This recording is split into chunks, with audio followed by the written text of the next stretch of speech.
Oi, gente, tudo bom? Eu sou o Mário. Hoje a gente vai falar, continuando aqui o nossa apostila de controle 1, a gente vai falar sobre controle por a realimentação de espaços de estados, né?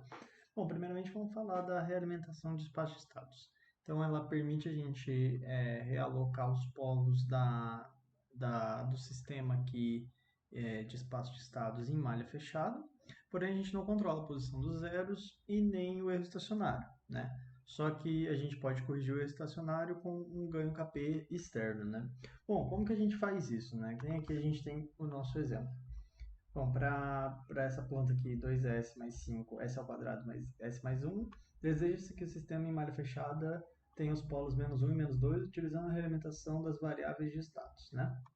Então, a gente declarou aqui nosso sistema, né, em função de transferência, primeiramente. E tendo o sistema aqui em função de transferência, a gente vai agora passar ele para espaço de estados, né? A gente vai fazer isso a partir desse método TF2SS, né? Que a gente principalmente passa aqui a um objeto função de transferência e ele retorna para a gente um objeto espaço de estados, né? E aqui a gente consegue verificar as matrizes de estado dele, né? Então, executando o código aqui, a gente vê aqui que matriz A ela fica menos 0, menos 1, 1 e 0, né? A matriz B fica somente o 1. Perdão, fica 1 na linha 1 e o 0 na linha 2.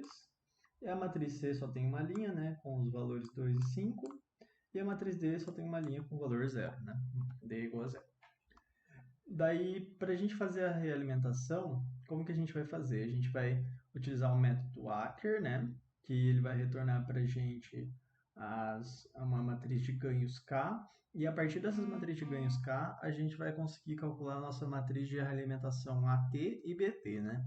Então, aqui a gente definiu o KP igual a 1, né? Então, a gente chama aqui o nosso comando aqui, Ctrl Acker, né? E daí a gente passa por argumento a matriz A do nosso sistema de espaço de estados, a matriz B e os polos que a gente deseja, né? Aqui então a gente quer os polos em menos 1 e menos 2, então a gente vai passar dentro de um vetor os valores menos 1 e menos 2, né?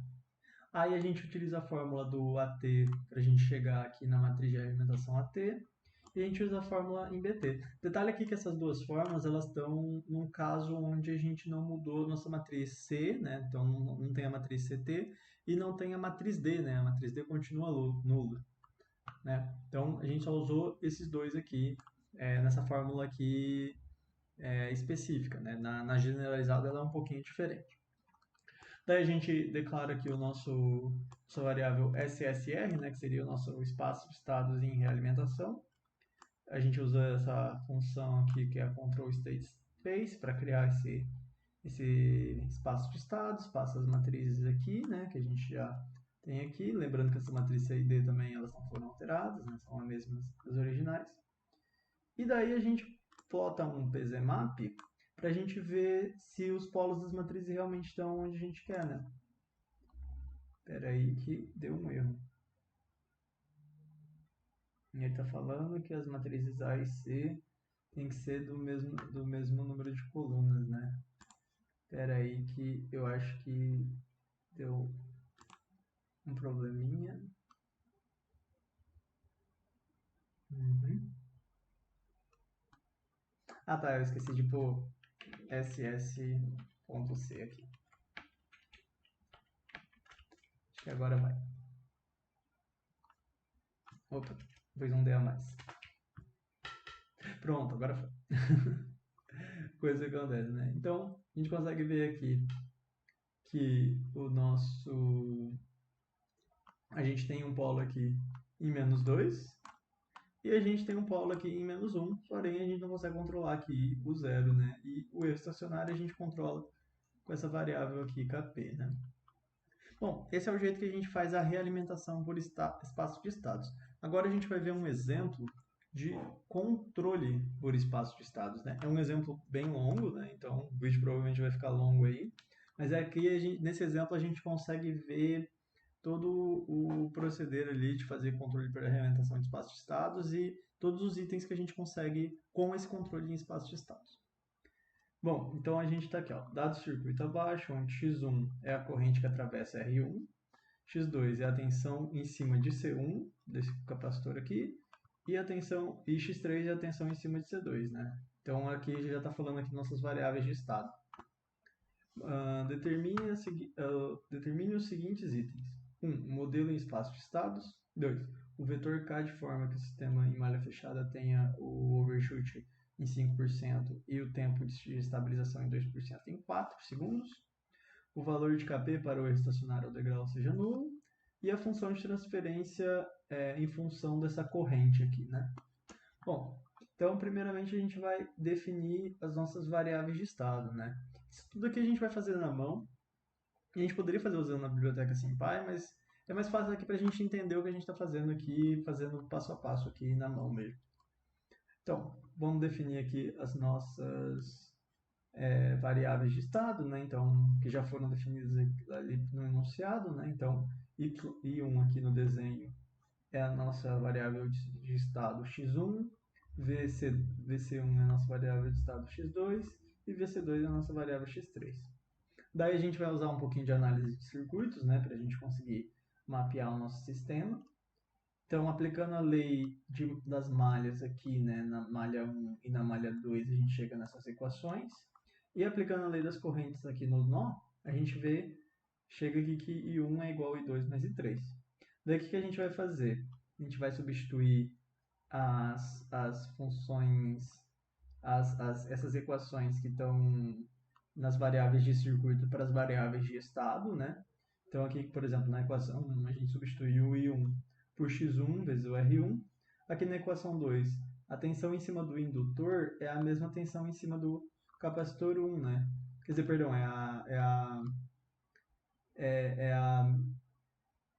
é porque a tensão no indutor ela é L dVdt, né? Então, perdão, dIdt. Então, a corrente que passa no indutor é a variável x1, só que é a derivada, né? Então, fica x1 ponto. Mais a tensão em cima do capacitor 1 é a própria x2, menos a entrada, né? Aí aqui na malha 2, a gente vai ter o R2 vezes o C2, que multiplica o x3 ponto, né? Que é a nossa tensão em cima do capacitor, né? 2, mais x3, que é a tensão em cima do capacitor aqui, e aqui é a tensão em cima do capacitor 1. Esse x3 ponto aqui é por causa da corrente que passa sobre o resistor 2, né? Aqui a tensão do resistor 2 é a resistência vezes a corrente. Aí a corrente que passa em cima do resistor 2 aqui no nosso é a corrente I3, né? Que é C2 vezes dVdt, né? E daí a tensão em cima do capacitor é a nossa variável de estado x3, né? Só justificando aqui as equações, né? E aqui no nó vai ficar x1, C1, x2 ponto, mais C2, x3 ponto, né? Então daí a gente vai substituir aqui o x1 em 1 e isolar o x1 ponto e isolar o x3 ponto em x2. Ou seja, a gente vai isolar os pontos x1, x2 e x3 ponto, né? Aqui só está descrito aqui como que a gente chegou aqui nessas equações, né? Então aqui a gente já tem as nossas equações de estado das derivadas, né? Daí a gente precisa dessas equações de estado das derivadas para a gente conseguir montar o nosso espaço de estados, né? Então, tendo aqui as nossas equações, a gente só vai dar valores aqui para os nossos resistores, indutores e capacitores e montar as nossas matrizes, né? Então, aqui, por exemplo, a matriz A, ela vai ter nas linhas delas aqui justamente as nossas equações aqui que a gente chegou, sem os termos de entrada, né? Então, aqui na primeira linha, né, vai ser o menos R1 sobre L, aqui, menos 1 sobre L, e 0, né? Porque não tem o termo x3. Aqui, o x2, né? Vai ser 1 sobre C1, aqui, vezes o x1, menos 1 sobre R2 vezes C1, aqui, 1 sobre R2 vezes C1 aqui, né, que é o termo que acompanha o x3. Aí aqui no x2 ponto vai ser 0, né, porque não tem termo que acompanha o x1. 1 sobre R2C2, que é o termo que acompanha o x2, menos 1 sobre R2C2, que é o termo que acompanha o x3. Na matriz B vai ter os termos que acompanham as entradas, né? Então, portanto, aqui só vai ter termo na primeira linha, né? Que é 1 sobre L. Nas demais são 0. Para o C vai ser... aqui vai ser 0, 0 e 1, porque aqui a gente está montando o nosso sistema a gente está montando nosso espaço de estados para que a saída seja a tensão em cima do capacitor 2, né? Primeiramente, depois a gente vai mudar para que seja a corrente. Então, por isso que a gente pôs aqui 0, 0 e 1, porque esse 1 aqui é o termo que acompanha o x3, que é a própria tensão em cima do capacitor 2. Né? E o D é igual a 0. Né? Então, rodando aqui essa célula, a gente criou aqui nosso espaço de estados dentro aqui da variável SS, passando essas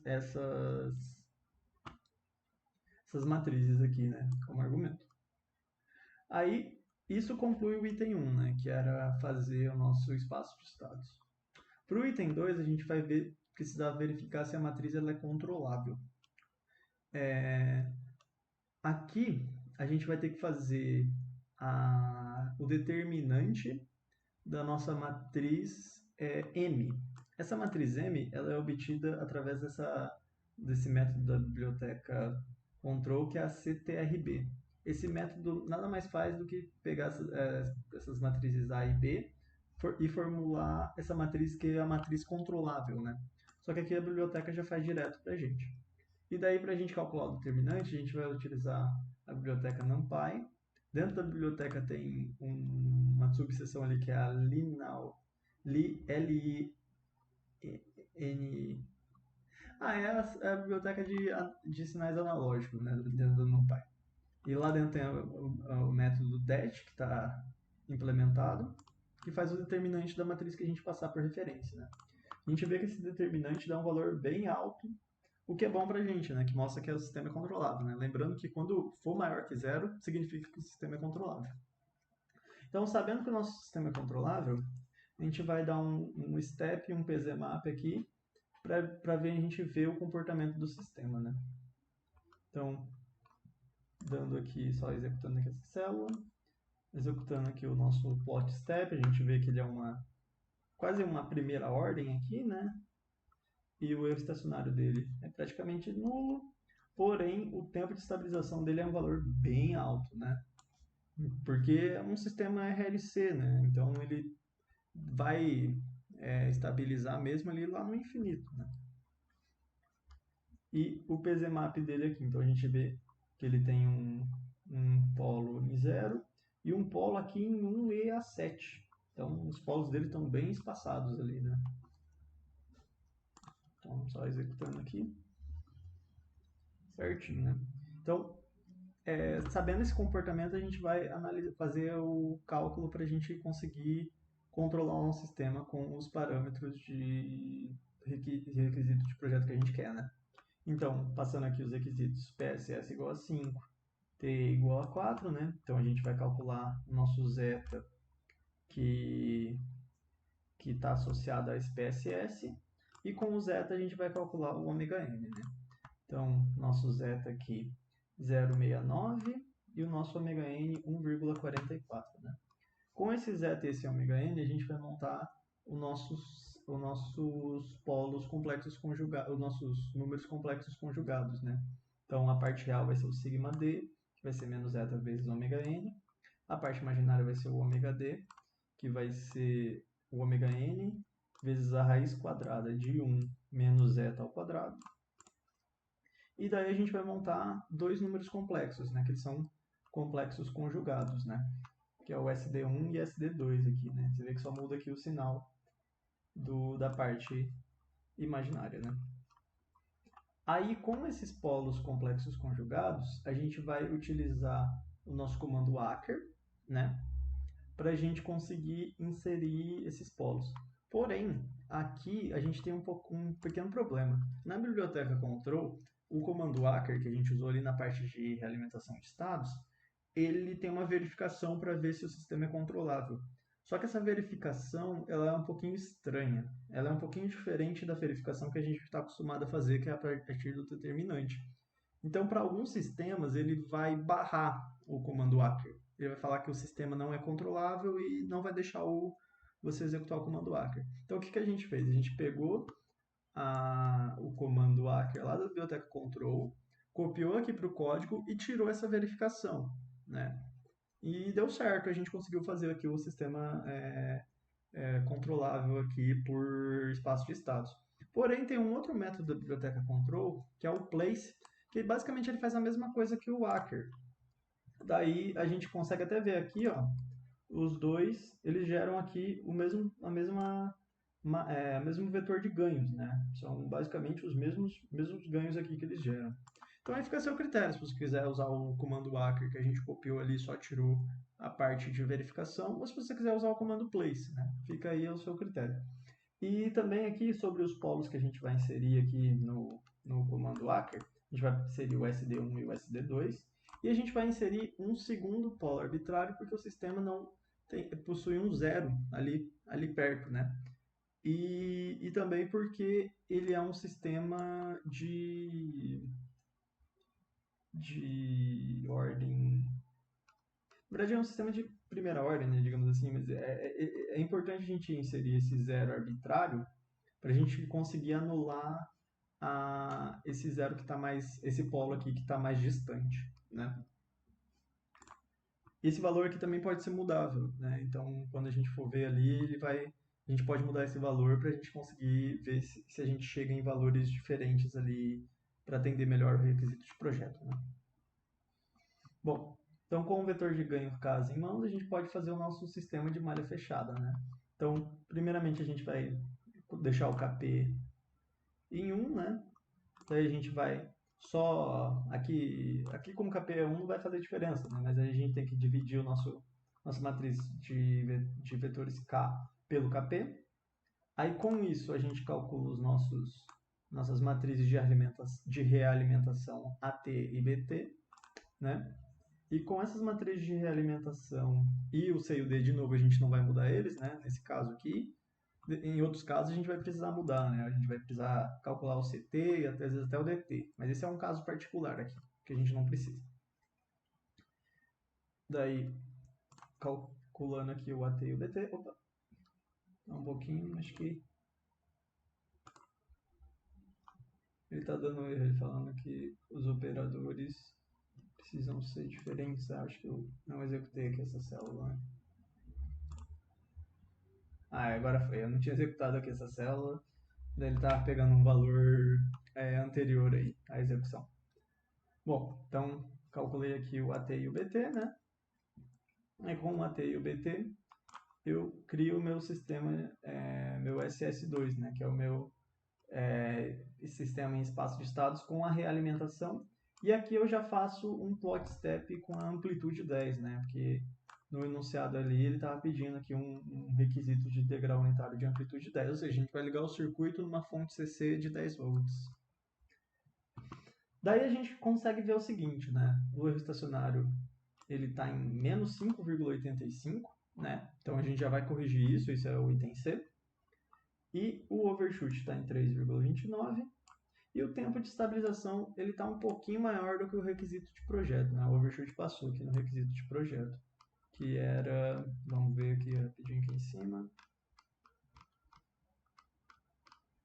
overshoot menor que 5, né? E o tempo de estabilização menor que 4.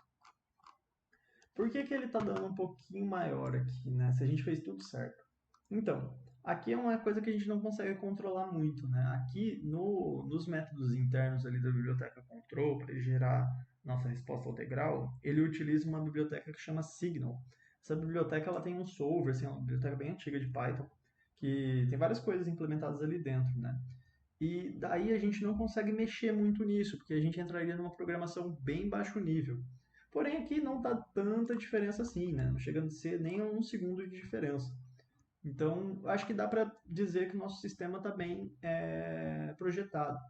Porém, a gente consegue mudar aqui o nosso polo arbitrário, né, para a gente chegar nesses outros valores, para a gente ver se a gente consegue diminuir essa diferença. E também outra coisa também é que em relação ao MATLAB, o MATLAB usa os solvers dele ali certinho implementado, então meio que vai chegar em valores diferentes do MATLAB mesmo, né? Então vamos ver se a gente colocar esse polo aqui em menos 10, se vai fazer alguma diferença ali para o nosso valor de tempo de estabilização. Ó, você vê que ele já deu uma diminuída, né? Ele está em 4,29, porém, o nosso overshoot aqui ele deu uma piorada. Ele passou ali dos requisitos de projeto. Então, de novo, é aquele lance, né? A gente vai mudar ali um pouquinho, mas vai ter implicações ao longo do sistema. Então, como eu disse, né? Tipo, 62 não é tão fora ali do nosso requisito de projeto, dá pra gente tolerar, visto que a gente está fazendo o projeto num ambiente alternativo, né? Aqui do Python. Então, a gente pode considerar esse valor aí como sendo tolerável aqui. Então, o item 3 foi concluído aí com sucesso. O item B, perdão. Pro item C, ou item 3 aqui, a gente vai calcular o ganho KP para que o erro estacionário seja zero. Como que a gente faz isso? Então você perceba aqui que o erro estacionário ele está dando 5,85, né? Negativo. Então significa que ele está passando 5,85 do valor de estabilização que deveria estar. Né? Aqui lembrando que a gente retornou aqui o YS, né? Então aqui esse YS-1 a gente está pegando a última posição do vetor YS, que está dando 15,85, esse valor gigante aqui. Esse aqui é o valor de estabilização atual, né? Sem fazer a modificação do KP. E daí como que a gente calcula o KP? A gente põe o valor que ele deveria estar estabilizando, que é 10, porque a gente está colocando uma entrada de 10 no circuito, né? Então a gente quer que ele estabilize em 10.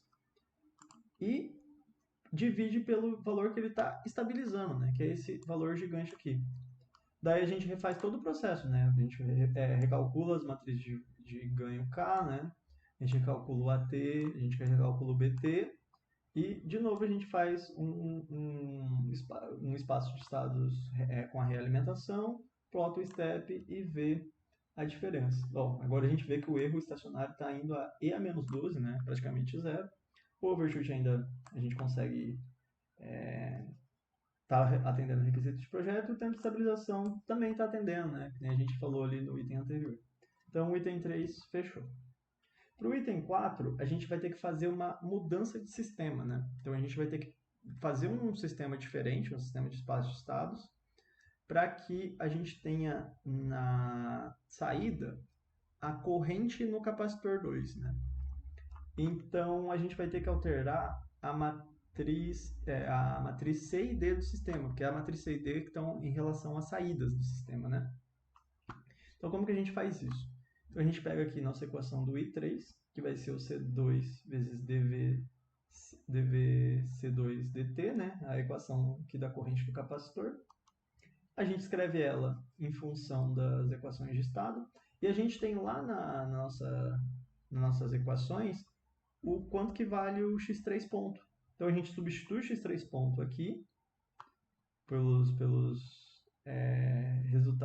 variáveis de sistema e a gente escreve os termos isolados, né? A gente passa o C2 aqui multiplicando e daí a gente já tem aqui a corrente I3 escrita em termos das variáveis de estado. E daí, como o I3 aqui é a nossa saída que a gente quer, a gente escreve aqui essa equação essa equação com as variáveis de estado na matriz C, né? Então, em vez de ela ser agora 0, 0, 1, ela vai ser 0, né? Porque não tem termo que acompanha o x1, 1 sobre R2, que é o termo que acompanha o x2, menos 1 sobre R2, que é o termo que acompanha o x3, e o D vai ser 0 porque não tem nenhum termo que acompanha a entrada, né? Não é uma relação da entrada. Daí a gente vai criar o nosso sistema de espaço de estados com a mesma matriz A e B que a gente definiu lá atrás, só que é com essas matrizes C e D atualizadas, né? Daí a gente como o item ele pede para a gente construir a função de transferência, então a gente vai usar esse método ss2tf, que é um método contrário que a gente viu ali no começo, né? Então, em vez da gente ir de uma função de transferência para um espaço de estados, a gente está indo de um espaço de estados para uma função de transferência, né? Deixa eu ver aqui nossa função de transferência. Aqui ela está um pouquinho feia porque os valores que estão acompanhando os termos, eles são muito pequenos, né? Então eles estão multiplicados por 10 a menos 9, 10 a menos 15, né? Mas a gente tem aqui nossa função de transferência. E para a gente mostrar que elas são iguais, a gente vai fazer um plot da nossa... fazer um step do nosso sistema SS3, né? Com a saída da corrente. E a gente vai fazer um step da função de transferência. E a gente vê que eles são exatamente iguais, né? Eles têm o mesmo comportamento. E com isso a gente conclui o item 4. Bom, gente, o vídeo ficou bem longo. Espero que vocês tenham entendido aí. Bom continuação de curso aí. Espero que vocês tenham entendido todos os conteúdos dessa apostila de controle 1. E é isso, gente. Obrigadão, viu? Obrigado pela atenção, obrigado pela paciência. Valeu, tchau, tchau.